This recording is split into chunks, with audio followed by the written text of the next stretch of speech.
Mahigit 600 milyong pisong halaga ng shabu na itinago sa loob ng mga tea bag ang nasabat ng mga pulis sa Pampanga. Saksi, si Chino Gaston. Bistado sa loob ng mga nangingintab ng mga tea bag ang may kabuang 100 kilo ng shabu.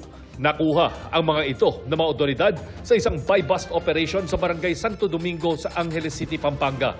Arestado ang isang 31 anyos na Chinese at kanyang 24 anyos na kasamang Pilipina at nahaharap sa reklamong selling at possession of illegal drugs. Sa tansya ng PDEA at pulisya, aabot sa higit 680 million pesos ang street value ng shabu. Yung mga tea bags, it's either traffic, nagka-transit siya, it's either kahit saang bansa, minsan sa Vietnam, minsan sa Malaysia, depende po sa track po ng sindikato. Ayon sa PNP, posibleng ipadala ang mga ito sa Visayas o Mindanao kung hindi na bisto. Imagine a fraction of that 101 kilos reaching the communities in Central Luzon. So nagpapasalamat tayo ng malaki sa PDEA, talagang sa masigasig nilang pagtatrabaho dito ay hindi natuloy yung possible distribution.